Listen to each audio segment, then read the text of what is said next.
L'association Mainfond Aubeville événementielle a une nouvelle fois organisé, avec succès, la 23e Coupe d'Europe de montgolfière et la 28e Coupe du Monde des Dames. Cette compétition d'envergure mondiale donne lieu à un spectacle impressionnant pour le grand public pendant les 4 jours que durent les épreuves.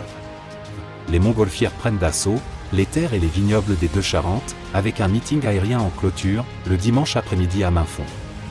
Après une grosse semaine de préparation, les installations dans le champ de chez Charon sont maintenant terminées, le village des startups n'attend plus que ses premiers visiteurs, et se veut être à l'écoute de l'aéronautique de demain.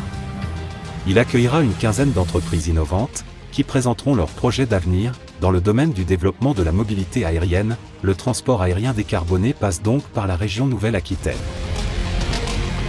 Les premières livraisons pour le village sont toujours un événement et une découverte pour les organisateurs, c'est ainsi que les spectateurs du meeting aérien de Mainfond le dimanche pourront voir sous les Tivoli ces machines du futur.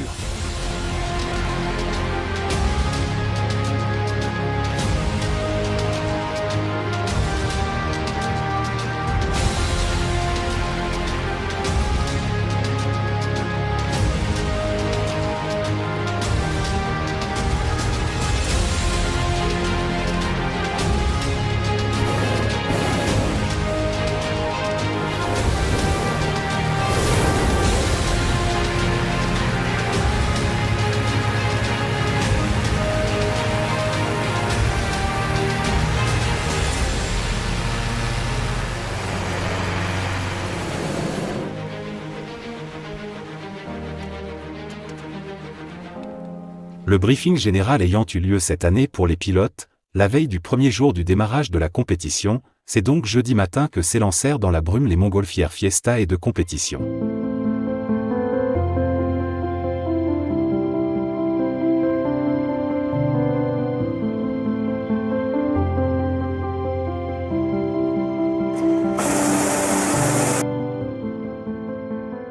Prendre de la hauteur, en s'éloignant de la vallée de l'Aigli, en se laissant bercer par le calme de l'altitude, voilà notre programme matinal avec ce vol en montgolfière.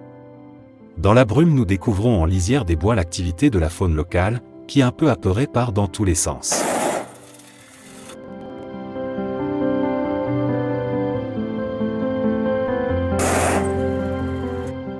Chaque vol est unique et différent, c'est pourquoi l'instant vécu est un moment magique et inoubliable.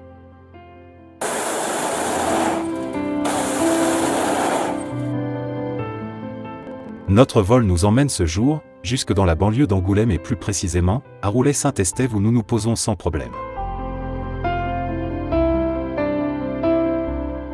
Jeudi 1er août en fin d'après-midi, le circuit de Haute-Saintonge, Jean-Pierre Beltoise situé sur la commune de la Genétouse en Charente-Maritime, est le théâtre de la cérémonie officielle d'ouverture de la 23e Coupe d'Europe de montgolfière.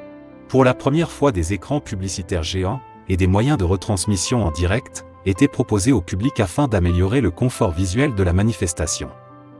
Pour le second envol de la journée, les conditions ne sont pas optimales, et le briefing est maintenant terminé. Le vent qui souffle en rafale oblige le directeur des vols Kevin Allemand à hisser le drapeau noir.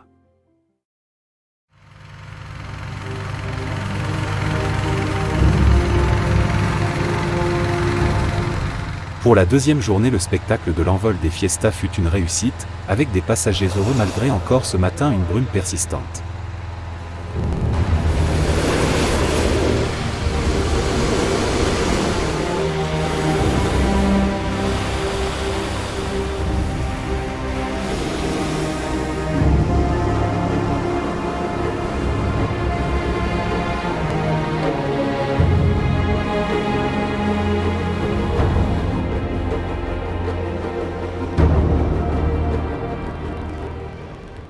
À la lueur des brûleurs, pour la première fois cette année, et afin de créer un lieu convivial et festif dans la prairie de chez Charon, où le spectacle est permanent entre le départ des vols Fiesta et l'arrivée des compétiteurs, les organisateurs ont proposé un petit déjeuner champêtre, à partir de 6h30.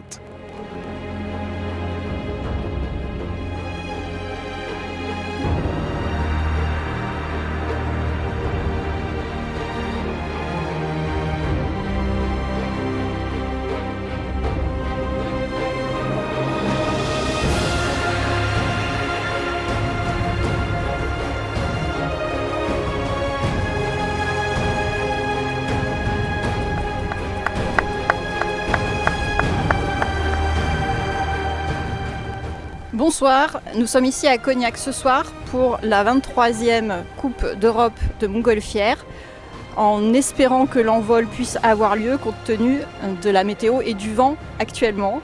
Après 17 ans d'interruption de la Coupe d'Europe de montgolfière, celle-ci revient pour le plus grand plaisir des nombreux spectateurs venus dans la prairie des Var, située à proximité de la Croix-Montamet, pour admirer un envol qui s'avère être pas gagné d'avance, tant la météo est capricieuse. L'attente et le suspense sont donc au rendez-vous ce soir pour ce retour attendu à Cognac. Il est actuellement 20h35 et le vent soufflant en rafale, le départ semble perturbé, voire compromis. L'attente va finir par payer, et l'ultime rendez-vous du directeur des vols Kevin Allemand, aux équipages des montgolfières pour un dernier briefing va être positif, l'envol est donc autorisé au grand soulagement de tous.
Après 17 ans d'absence, après 2h30 d'attente, voilà, on a les frissons, c'est remarquable, c'est très élégant, c'est magnifique.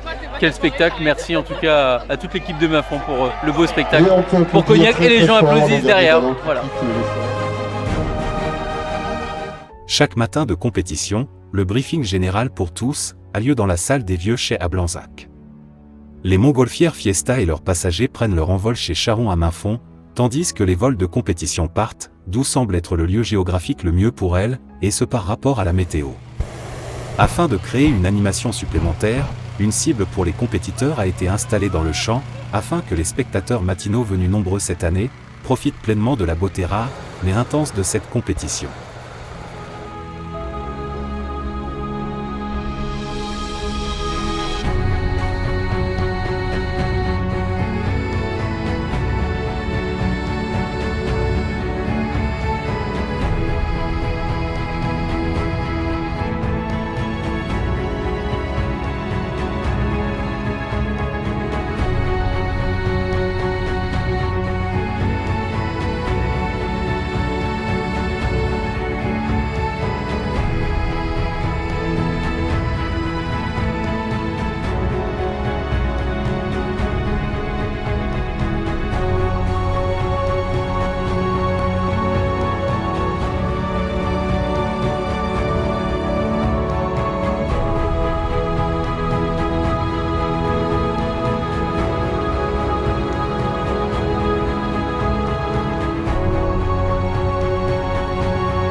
Avec le retour des ballons de la Coupe d'Europe sur le site de Mainfond, ceux-ci vont devoir dans la foulée faire une chasse au renard, qui consiste à suivre la montgolfière Charente, au gré des vents où elle va déposer une cible au sol, ce qui permettra de larguer un marqueur au plus près.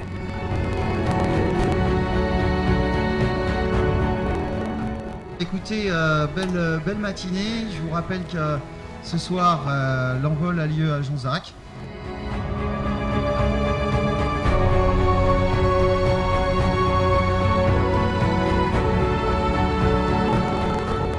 Tous les 2 ans, à l'occasion de la Coupe d'Europe Hommes et de la Coupe du Monde Femmes de montgolfière, la Charente-Maritime met 2 sites d'envol en Haute-Saintonge à la disposition des organisateurs de Mainfond. Il s'agit du circuit automobile de la Génétouse et l'aérodrome de Jonzac-Neul où nous sommes aujourd'hui. Ils deviennent l'écrin d'une étape de cette compétition mondiale et haute en couleurs.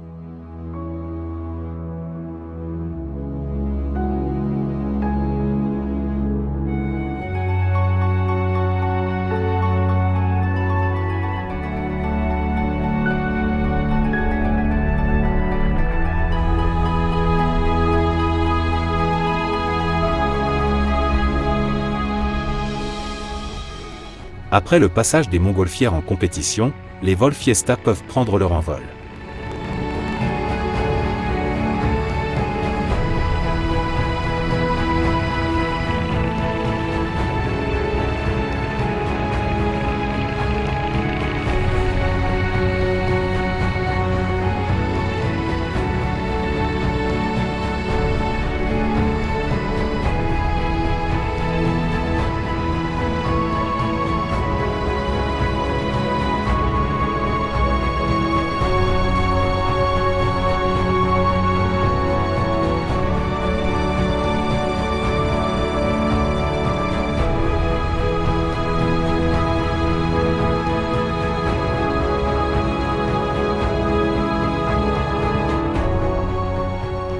Dernier jour de compétition et d'envol dans la prairie de chez Charon à Mainfond. La brume des jours précédents s'est dissipée et les préparatifs de cette journée, qui accueille le meeting aérien de la Nouvelle-Aquitaine Air Show vont bon train. Pour cette matinée, les spectateurs ont répondu présents et le spectacle est toujours grandiose et magnifique à la fois.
Le principe premier du vol en montgolfière est d'être poussé par le vent sans aucune maîtrise pour le pilote, de la direction prise par le ballon, en revanche il maîtrise l'altitude.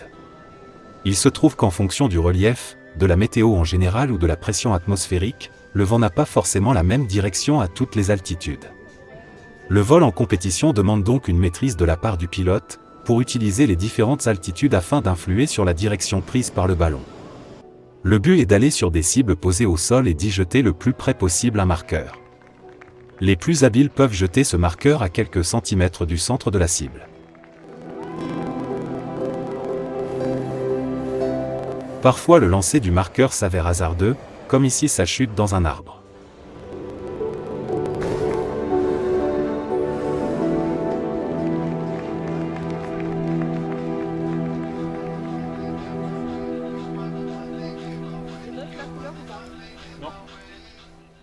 L'espace de quelques heures, la tranquillité de la vallée de l'Aigli devrait être perturbée. En effet, comme au début de la Coupe d'Europe de montgolfière, et en rappelant que la fête de l'air existe à Mainfond depuis 30 ans. Aujourd'hui, dimanche 4 août, le foyer rural de Mainfond-Aubeville organise son grand meeting aérien, en clôture de la Coupe d'Europe de montgolfière. Ce qui fait le succès et la particularité de ce meeting, ce sont bien sûr ses animations et son ambiance festive, mais c'est surtout la richesse de son plateau aéronautique.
L'aviation est devenue pour lui une passion pérenne, profitable et qui a fondamentalement orienté sa vie.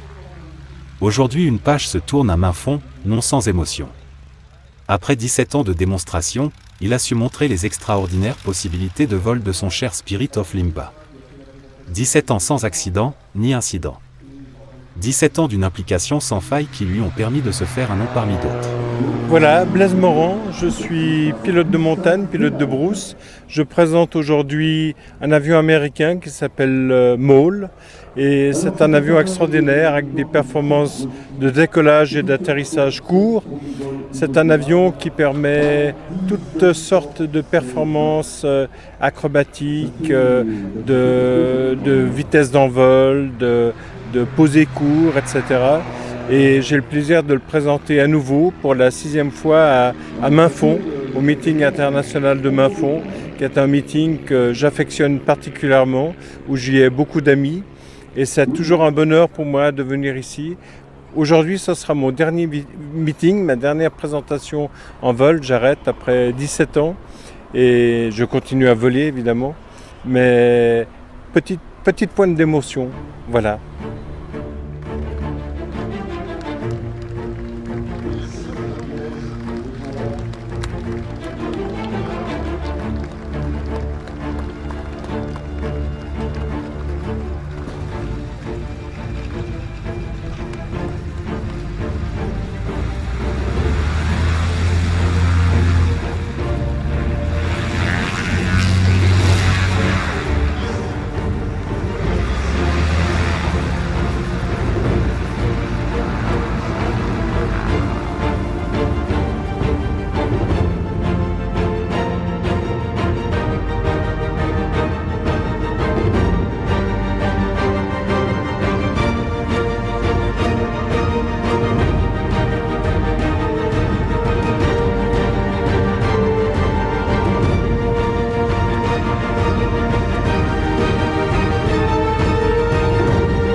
Utilisé hors des zones urbaines, l'hélicoptère AS-350 Écureuil monoturbine de la Gendarmerie nationale effectue principalement ses missions de sauvetage en plaine et près du littoral. À notre meeting aérien, il a fait une démonstration dynamique, avec une simulation d'interpellation d'individus dangereux.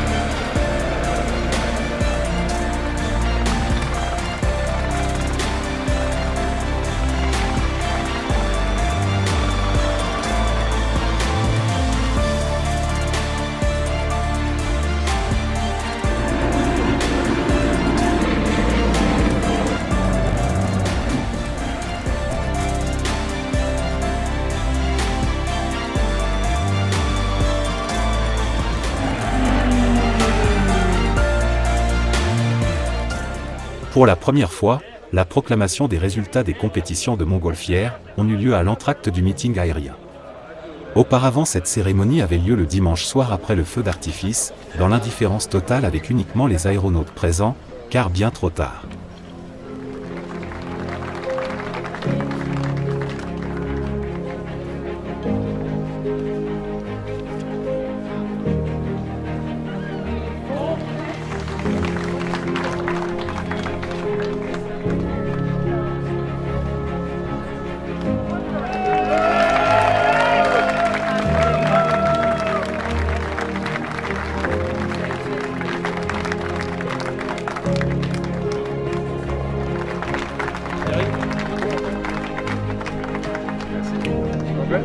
Thank you.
Après leur prestation aérienne, beaucoup d'aéronefs en fin d'après-midi rejoignent la piste en herbe, pour rejoindre leur base initiale.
En cette fin d'après-midi, et afin de rendre le spectacle plus attrayant et spectaculaire à la fois, pour les nombreux spectateurs présents sur le site de chez Charon, un trophée hors compétition de montgolfière a été créé rien que pour le plaisir de tous.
Magnifique démonstration d'alternative duo, qui est cette patrouille de RF4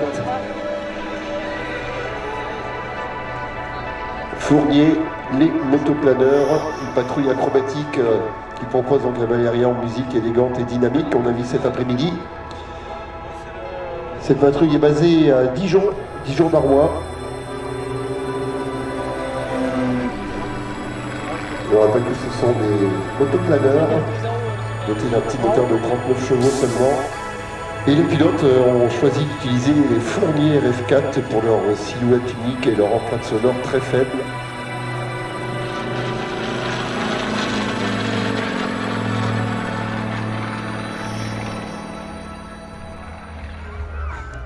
Dans la tradition de Mainfond, la soirée Cagouille se prolonge par le traditionnel spectacle de cabaret et de musical.